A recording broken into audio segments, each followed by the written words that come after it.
na, no? Shoutout po sa inyo. Mga kasama natin dyan na nanonood ng Sona. Ayan, please like and share po ng ating live. Pa-like and share po ng ating live, mga kababayan. Para po, dahil breaking news ito, itong pag-uusapan natin ngayon, mga kababayan ko. Dahil na kanina na pag-usapan yung mga bomba-bomba, di po ba? At meron nga pong nakita kanina sa tapat na iniwan, no? Sa tapat po ng Senado, iniwan ng mga ralistang pro Duterte, mga kababayan. Ano po yung nakuha doon sa bag? Kumpirmado po ng PNP, mga kababayan, isang explosive device, mga kababayan, yung iniwan na bag. Ito ba ay uri ng pananakot? Ito ba ay seryosong banta sa ating mahal na Pangulo at sa mga nakaupo sa Senado ngayon, no? Na mga alam naman natin, suportado ang administrasyong Pangulong Bongbong Marcos. Ayan. Sara Maldita, shoutout. SP Aki. Ayan, SP Aki, shoutout po, no? Ayan, please like and share our live streaming dahil meron po tayong tatalakaying importanteng bagay ngayon, mga kababayan. Ayan, share lang natin, no? Ayan po, ayan. Salamat po sa inyong pag-share.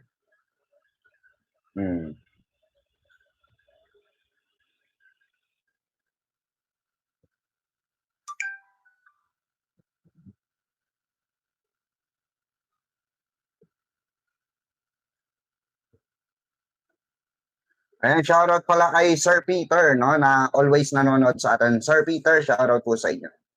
At sa lahat po ng ating mga kabirador, solid birador dyan, for almost 5 years nakasama natin, no, sa pagbira sa mga isyong kagaya nito. So ano ba pag-uusapan natin? Siyempre, wag na tayo magpatumpik-tumpik pa, mga kababayan. Uunahin po muna natin itong usapin ng pagbabanta sa buhay. Okay? Kasi kung maaalala nyo, mga kababayan, magmula po nang pumasok po itong impeachment trial ni Sara Duterte na sinisimulan po ngayon sa Senado at gumugulong pa rin, mga kababayan, para pong kumalat na or naging regular na po, no? Ito pansin ko ito pansin niyo ba 'to, mga kababayan? Kasi kami napapansin namin, kami mga BBM vlogger. Napapansin po namin na para bang nagiging regular na po yung pagbabanta ng mga kaalyado or mga taga-suporta ng mga Duterte, no? Mga kababayan, Mami Susan, shoutout po. Mami, I love you. Ayan. Hello po, hello, no, sa mga bagong pasok po diyan. Ito mga kababayan, gaya nga ng sinabi ko, parang nagiging regular na po dito sa mga pro Duterte ang pagbabanta. Kahasan pong pagbabanta na ang ginagawa nila na para bang ginagawa na nilang laro. Ayan, Cesar Sanchez, Lord, shout out, welcome back. No? Hindi nyo napapansin, mga kababayan, palala na ng palala itong mga taong ito, itong mga kupal na to, no, na wala namang literal na ambag sa Pilipinas kung hindi manggulo. Diba? Manggulo po ng manggulo dahil gusto po nilang iupo yung kanilang Sara Lustay na may ketek sa utak, mga kababayan. Diba? Ang akala nila, mga kababayan, kung matatakot nila ang ating Pangulo, diba? Sabi nga ni Pangulo, bago magtapos ang kanyang SONA, hindi tayo pasisiil. Ano yun malupit na binitawan ni Pangulong Bongbong Marcos yun. Hindi tayo pasisiil, 'di ba? Saan po? Ibig sabihin, mga kababayan, hindi papasiil ang administrasyong Marcos sa mga tampalasang nakakalat diyan, no? Or pinakalat na mga Duterte diyan sa gobyerno, mga kababayan. Kasi gaya nga ng sinabi namin nila Boss Mike kanina, no? Sa live stream niya habang inaantay natin yung SONA ni Pangulo, napag-usapan nga po namin na para bagang itong itong kritiko ni Pangulo dumadami ang hinihikayat na tao, no, na pagbantaan ang buhay ni Pangulong Bongbong Marcos. Maging ito pong si Kong Sandro Marcos, 'di ba? tayo mga kababayan, never po nating binitawan yung mga ganyan salita. Eto nga po't mga kababayan, ayon po sa mga kapulisan natin sa NBI, ay tukoy na po yung mga nagbanta. Okay? Tukoy na po yung mga nagbabanta sa mga senador na dumalaw po kay Mima Alicia, mga kababayan. Okay?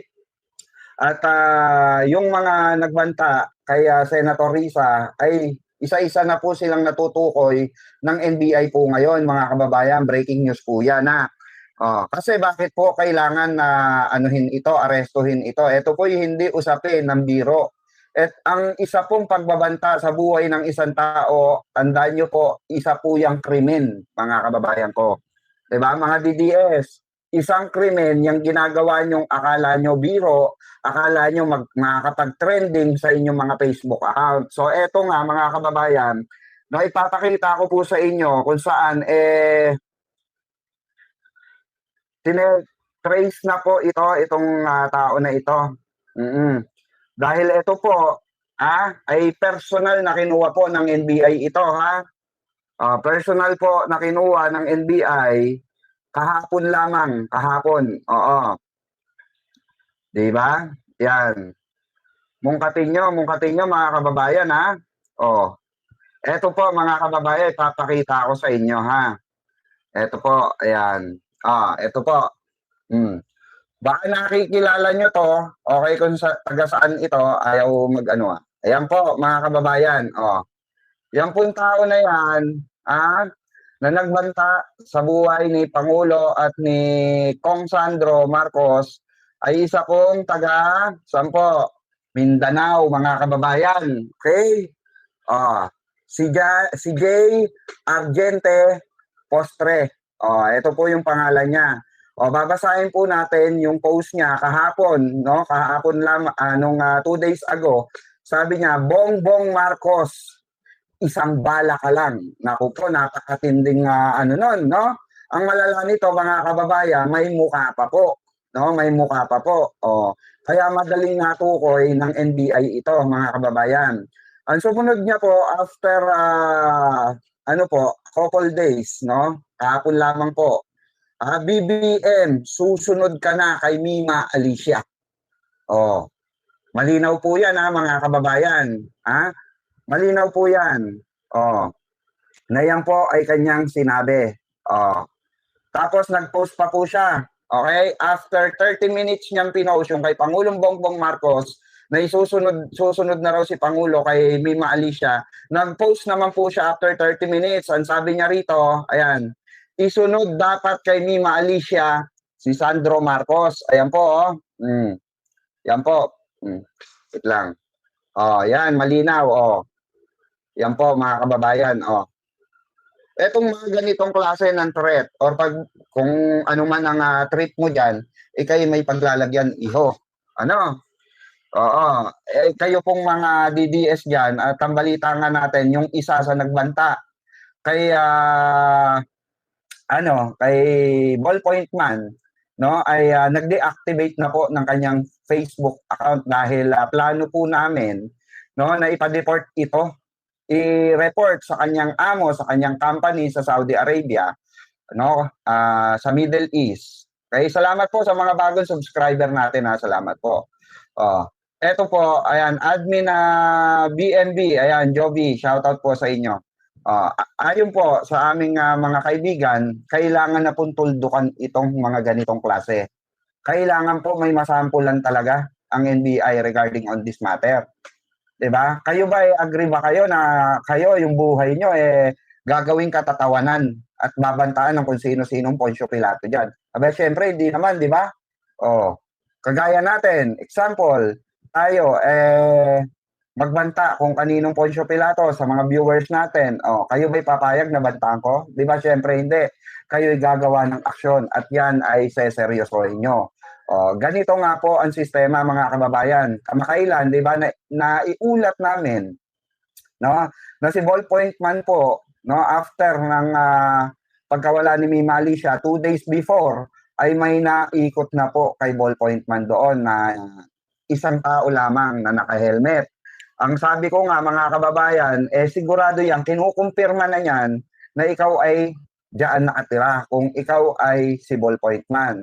Oh, yun yun. Oo, 'di ba? Kaya po sinabi namin, doble ingat po. Okay? Doble ingat. At ito po mga kababayan, no? Ah, after ni ano po, Ballpoint Man ay si Nyolo naman po nung isang araw lamang. Pinuntahan siya sa dati niyang address dahil hindi po talaga namin sinasabi yung aming totoong address. Alam niyo naman kung sino mga binabangga namin, mga kababayan. Hindi po birong tao ang mga kinakalaban namin when it comes to politics, di ba? When it comes to criticizing other government official, 'di ba, sa mga kabulastugan nila at nilalatag naming mga ano nila, 'di ba, katarantaduhan na ginagawa nila diyan sa gobyerno ni Pangulong Bongbong Marcos, 'di ba? Oh, hindi po biro 'yan. Kaya po kami po ay doble ingat na ngayon. Triple ingat pa nga kung pwede, no? Dahil po may mga umaaligid-aligid na.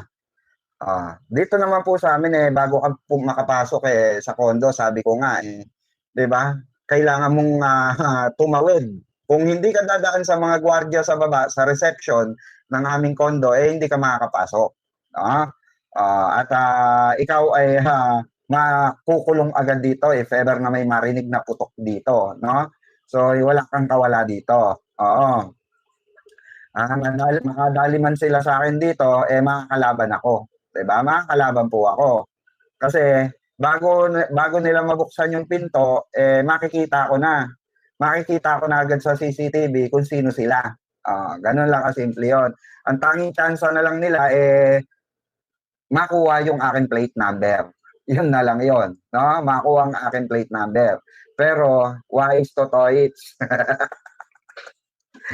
Wise to toits. Hindi ko na po ginagamit yung aking motor. Binenta ko na po. Sinasabi ko kailangan tayo, maano tayo, sabi ko nga hindi na normal po ang buhay ng isang tawag dito, ng isang vlogger or political vlogger, 'di ba? Hindi na po biro. Tandaan niyo po pag pinasok niyo ang pagiging political vlogger, asahan mo marami ka nang masasagasaan. Marami ka nang masasagasaan. Asahan mo 'yan. So hindi naman nila alam ang kotse ko, kung anong plate number ng kotse ko. Dahil di ko naman pineplex sa lahat, kahit social media, kahit sa Facebook, kahit dito sa sa YouTube, hindi ko po pineplex, no? Yung pagpasabog kong sasakyan. Kasi mahirap na 'di ba, mga kababayan? So, maganda yung ang pinagkakatiwalaan mo na lang sarili mo at yung mga talagang totoong kaibigan mo na nakapaligid sa'yo. 'Di ba? Yun na lang. Tuloy tayo dun sa kwento. After nga kay Nyolo, sabi nga ni Nyolo, mga kababayan, may tatanong daw di umano sa kanyang mga kapitbahay at doon mismo sa pinapagawa niyang bahay, no? Diyan sa Maynila. Okay? Tinatanong ito kung dito doon daw ba nakatira itong si Nyolo.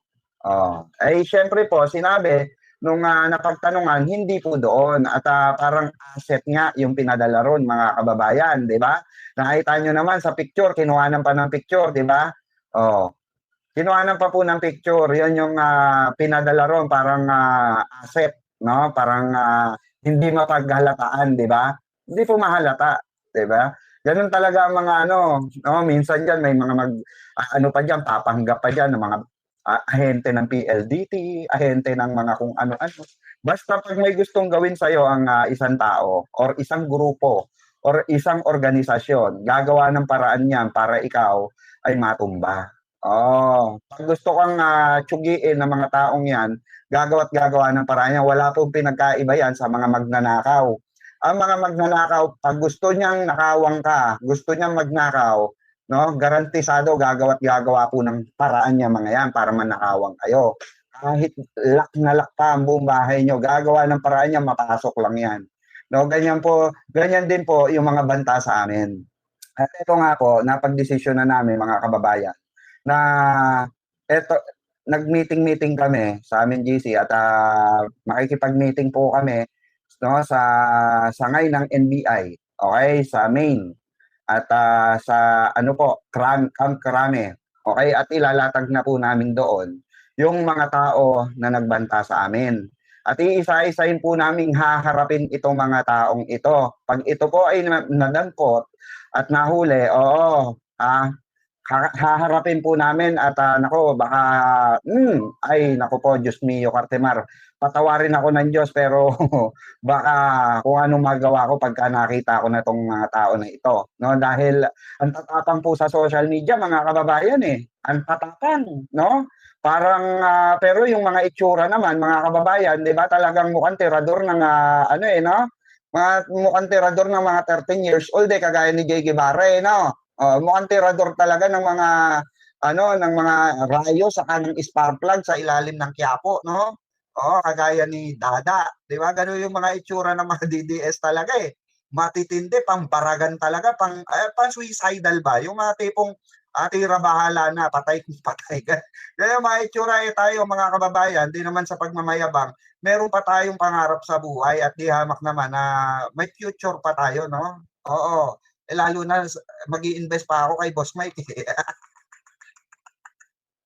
Oo. Oo, marami pa tayong gustong gawin sa buhay. Pero itong mga patapon na ata buhay nitong mga to kasi pag nakita nyo po yung mga itsura, patapon na talaga yung mga itsura. Okay, so kami po ay nag-decide, no? Kagabi po. So habang ano po, kami ay nagmi-meeting. Okay, nila Tol Chris Ulo. Habang kami nagmi-meeting, bumaba na si Boss Mike, bumaba na. Si Chris Ulo po, no, habang kami nagmi-meeting, si Chris Ulo po ay may napansin po, mga kababayan. May napansin po sa kanyang CCTV. Tapos binidyo inano niya, tinutok niya doon sa labas. Sa labas po. So sinigawan ni Tol Chris Ulo, yung nakatambay doon sa harapan nila. Kasi parang nagmamasid po mga kababayan, parang nagmamasid. Sinigawan ngayon ni Tol Chris Ulo. Karipas po ng takbo mga kababayan. Kumaripas ng takbo kasi kung ikaw wala kang 'di ba, wala kang tinatago or hindi ka natatakot, 'di ba, na wala ka namang ginagawang masama, intention, ba't ka tatakbo, 'di ba? So ibig sabihin, pati si Tol Chris Ulo ay iniikutan na po ngayon. So ang ginawa, natakot nga kami kaya sa gagawin ni Tol Chris dahil bumaba po siya bumaba siya, tinignan pa niya sa labas. Tapos pumunta pa siya dun sa gate. Pumunta pa po sa gate mga kababayan. Oo, pumunta pa sa gate. At tinanong yung kung sino yung mga pumasok na kahina-hinala. Sabi nung gwardiya, wala naman daw. Sabi ni Tol Chris, may mga tao na nasa harap ng bahay ko. Sino ba yan? So hindi raw napansin ng gwardiya. So kaya sabi namin kay Tol Chris Ulo, mag-ingat-ingat, sabi namin. Kasi hindi na biro ito, pang ilang beses na po ito, mga kababayan. Pang ilang beses na po ito. Oo. No, salamat po salamat sa mga inyong diyan na paalala, no? Imagine niyo after kay Ballpoint, kay Nyolo, kay Chris Ulo, sino kaya ang susunod na makakakita or makaka-experience na pinaiikutan na, 'di ba? Tayo po ay sabi nga ni Tol Chris Ulo, kung sabay ang gusto nila sasabay, pero sabi nga namin, "Wag tol, yang mga yan patapon na buhay niyan. Ikaw may mga anak ka pang kailangang buhayin." 'Di ba? Tama naman, 'di ba mga kababayan, pag-ingatan natin yung buhay natin, tol, sabi nga namin. Hindi natin kailangang sabayan yung mga yan, makakasabay tayo sa makakasabay. Kung mapuruhan tayo, 'di ba? Kung mapuruhan tayo, kahit ako kaya ko makipagbarilan kaso kung matsambahan tayo, mapuruhan tayo, 'di ba? Mahirap, no? So much better isuplong natin na lang, itawag na lang natin sa kapulisan, 'di ba? Sa NBI o sa kapulisan o kung kanino man. Kaya po mga kababayan, ito ay serious threat na po ito. Hindi na po biro itong pinag-uusapan natin. Hindi biro din 'tong nangyari kay Mima. Okay, kaya nga po inaantay natin yung press con. Okay, hindi lang po ang balita po namin hindi lang isinabay yung press con ng PNP sa zona ni Pangulo. Dahil mainit nga po ang talakayan kay Mima Alicia. Alam naman po natin 'yan. Masyadong sikat yung tao, 'di ba? Alam naman natin 'yon. 'di ba? Mas lalong sumikat, 'di ba, nung siya'y nawala, 'di ba? At pinag-usapan talaga Luzon, Visayas, Mindanao hanggang ibang bansa, mga kababayan nating OFW diyan, 'di ba? Laman ng mga social media platform, Facebook, TikTok, Twitter, Instagram, ano pa, YouTube, 'di ba? Lahat po, no, ng mga kahit sa merong isang application, ano ba 'yon, yung parang rin, kay Meta din ata 'yon. Yung isang klase na tawag dito, na parang Facebook, gano'n, parang Facebook din. Oo. Yes po. Salamat po. Oo, kasi seryoso na ito. Hindi po biro ito, mga kababayan, hindi po kami nagloloko. So, nag-decide kami na ito ay iakyat na sa tamang forum, 'no? At tamang forum. Total naman po, may naman po tayo diyan, may mga direct contact naman tayo diyan sa PNP, sa NBI. So, makikipag-set po kami possible ng meeting. So, hindi na lang po namin sasabihin kung kailan. So, antabayanan niyo po yung mga diyan, 'no, kabang-abang na sistemang gagawin ng kasi kahit po itong kay Pangulong Bongbong Marcos, yung mga nag-threat po or hindi yung nagsasalita regarding sa buhay ni Pangulong Bongbong Marcos ay kakasuhan po at ipakukulong. Oo. Dapat naman talaga ipakulong, mga kababayan, dahil hindi biro itong ginagawa nila. Imagine niyo, may mga bomba na. Gangster, we do that better than anybody. I bet you got it twisted, you don't know who to trust. So many player hating niggas trying to sound like us. Say they ready for the front, but I don't think they know it. Straight to the depths of hell is where them cowards going. Well, all you still down, nigga, holler when you see me. And let these devils dissolve for the day they finally free me. I got a caravan of niggas every time we ride. Hitting motherfuckers up when we pass by. Until I die, live the life of a boss player. Cause even when I'm high,